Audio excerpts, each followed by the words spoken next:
போறீங்க எல்லாம் Fair and Lovely பாட் பவுடர் எல்லாம் சிங்கார் குங்குமம் பலன்றது என்னன்னு தெரியல. என்ன காரணம்? 1000 ரூபாய் வச்சா. தமிழ்நாட்டில் ஆட்சி செய்யும் திமுகவிற்கு எதிரி வேறு யாரும் அல்ல, திமுக அமைச்சர்கள் தான் திமுகவிற்கே எதிரியாக இப்போது செயல்பட்டு கொண்டிருக்கிறார்கள். அவர்கள் மக்கள் மத்தியில் பேசும் பேச்சுக்கள் மக்களிடையே இவர்களுக்கு எதிர்ப்பை சம்பாதித்து கொடுத்திருக்கிறது. ஏற்கனவே அமைச்சர் பொன்முடி ஓசி பஸ் என்றெல்லாம் கூறி பெண்களை கேவலமாக பேசியிருந்தார். தமிழ்நாட்டின் அமைச்சராக இருக்கும் துரைமுருகனின் மகன் கதிர் ஆனந்த், இவர் எம்பியாக இருக்கிறார். 5 வருடங்கள் எம்பியாக இருந்துவிட்டார். அடுத்ததாக எம்பி தேர்தலுக்கும் போட்டியிடுகிறார். இவர் பொதுமக்களை பார்த்து என்ன கேட்கிறார் என்றால், என்ன பலபலவென்று இருக்கிறீர்கள், 1000 ரூபாய் வாங்கி கொண்டு, அரசு கொடுக்கும் 1000 ரூபாயை வாங்கி கொண்டு Fair and Lovely Pond's powder எல்லாம் போட்டுக்கொண்டு பலபலவென்று இருக்கிறீர்கள் என்று பெண்களை மிக கேவலமாக பேசி இருக்கிறார். இப்படிப்பட்ட அமைச்சர்கள் தான் ஸ்டாலினுக்கு எதிரிகள். தமிழ்நாட்டில் இருக்கும் அமைச்சர்களில் ஒரு அமைச்சர் தொடர்ந்து ஜெயிலிலேயே இருந்து கொண்டிருக்கிறார். அமைச்சராகவே அவர் தொடர்ந்து நீடித்துக் கொண்டிருப்பது சரியல்ல என்று அவர் அமைச்சர் பதவியை ராஜினாமா செய்து விட்டார். இப்படிப்பட்ட நிலையில்தான் செந்தில் பாலாஜியின் நிலைமை இருந்து கொண்டிருக்கிறது. தொடர்ந்து அவருக்கு ஜாமீன் மறுக்கப்பட்டு கொண்டே வருகிறது.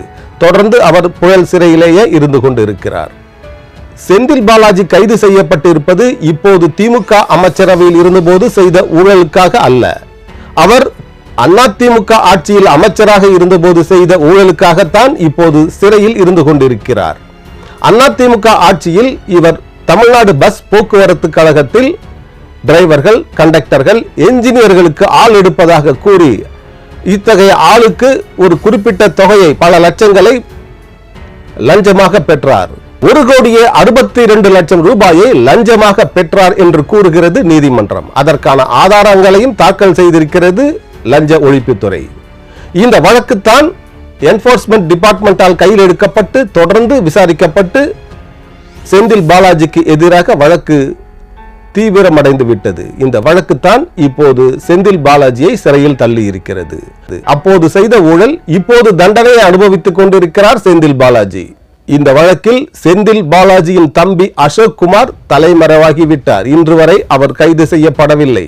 அவர் எங்கே இருக்கிறார் என்று தேடிக்கொண்டிருக்கிறது என்ஃபோர்ஸ்மெண்ட் டிபார்ட்மெண்ட். இது இப்படி இருக்க, ஜார்க்கண்ட் முக்தி மோர்ச்சா தலைவர் ஹேமந்த் சோரன் கைது செய்யப்பட்டிருக்கிறார். ஹேமந்த் சோரன் தான் ஜார்க்கண்டின் முதல்வராக இருந்தார். இவர் தனது முதல்வர் பதவியை ராஜினாமா செய்தவுடன் அவரை கைது செய்து சிறையில் தள்ளிவிட்டது என்ஃபோர்ஸ்மெண்ட் டிபார்ட்மெண்ட். ஜார்க்கண்டில் இந்த நிலைமை நீடித்துக் கொண்டிருக்கிறது. இப்படிப்பட்ட நிலைமைதான் இப்போது டெல்லியிலும் ஏற்பட்டிருக்கிறது. டெல்லியில் அங்கே இருந்த துணை முதல்வர் மணிஷ் சிசோடியா கைது செய்யப்பட்டிருக்கிறார். அவர் அங்கே பல நாட்களாக சிறையில் இருந்து கொண்டிருக்கிறார். அவருக்கு ஜாமீன் கிடைக்கவில்லை. தொடர்ந்து அவர் ஜாமீன் கிடைக்காமல் சிறையிலேயே இருந்து கொண்டிருக்கிறார். இப்போது அங்கே அது உச்சக்கட்டத்தை எட்டியிருக்கிறது. டெல்லி முதல்வர் அரவிந்த் கெஜ்ரிவாலும் கைது செய்யப்பட்டிருக்கிறார்.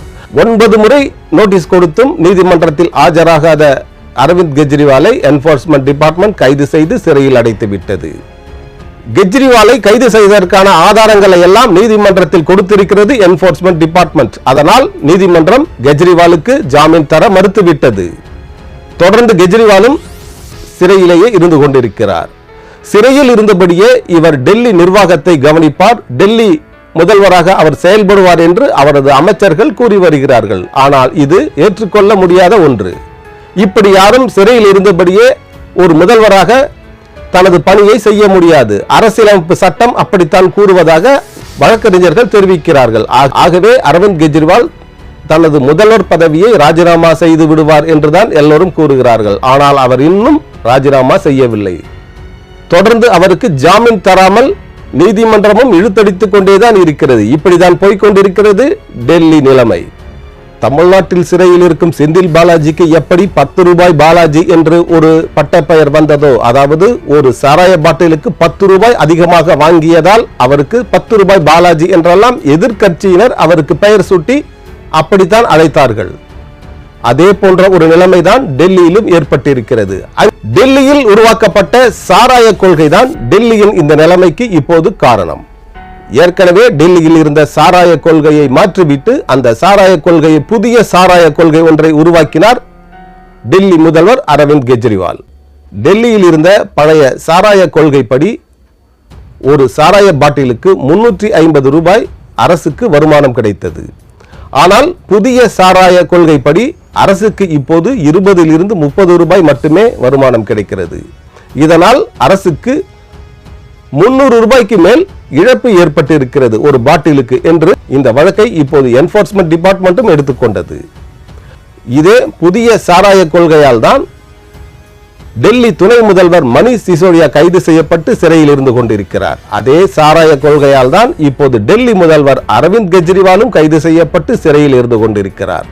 இப்படிப்பட்ட புதிய சாராய கொள்கையால் ஏராளமான ஊழல்கள் நடந்தது. தனியார்கள் இதனால் பெரும் பணத்தை வாரி குவித்தார்கள். அதில் கிடைத்த பணத்தின் ஒரு பகுதியை ஆம் ஆத்மி கட்சிக்கு லஞ்சமாக கொடுத்தார்கள் என்று கூறுகிறது என்ஃபோர்ஸ்மென்ட் டிபார்ட்மெண்ட்.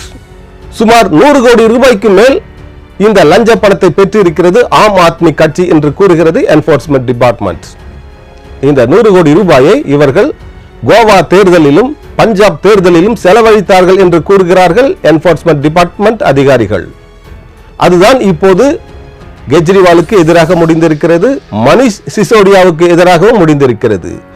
ஒரு மாநிலத்தின் துணை முதல்வர், முதல்வர் ஆகியோர் இருவருமே சிறையில் இருப்பது இதுவரை நடந்திராத ஒரு விஷயம். இந்தியாவிலேயே இதுதான் முதல் முறை. ஒரு முதல்வரை கைது செய்திருப்பதும் இதுதான் முதல் முறை. ஒரு துணை முதல்வரை கைது செய்து தொடர்ந்து அவருக்கு ஜாமீன் தராமல் சிறையிலேயே வைத்திருப்பதும் இதுதான் முதல் முறை. இப்படிப்பட்ட சாதனைகளை எல்லாம் படைத்திருக்கிறது டெல்லி ஆம் ஆத்மி கட்சி. அரவிந்த் கெஜ்ரிவால் மிகப்பெரிய இன்டலெக்சுவல், அரசு உயர் அதிகாரியாக இருந்தவர், கிட்டத்தட்ட கலெக்டருக்கு இணையான ஒரு பதவியில் பதவி வகித்தவர் அரவிந்த் கெஜ்ரிவால். இந்தியன் ரெவென்யூ டிபார்ட்மெண்டில் மிக உயர்ந்த அரசு பதவியை வகித்தவர் அரவிந்த் கெஜ்ரிவால். தன்னை தூய்மையானவன் என்று கூறிக்கொண்டு கட்சி தொடங்கினார் அரவிந்த் கெஜ்ரிவால். தனது கட்சி ஆம் ஆத்மி பார்ட்டி ஊழலுக்கு எதிரானது என்று கூறி வந்தார். அதோடு இல்லாமல் சாராயத்திற்கு எதிரானதும் என்று கூறி வந்தார் அரவிந்த் கெஜ்ரிவால். ஆனால் இப்போது எல்லாமே மாறிவிட்டது. புதிய சாராய கொள்கை மூலம் தனியார்கள் பெருத்த லாபம் அடைந்து விட்டார்கள். அதனால் அவர்கள் பெரும் தொகையை லஞ்சமாக கொடுத்திருக்கிறார்கள்.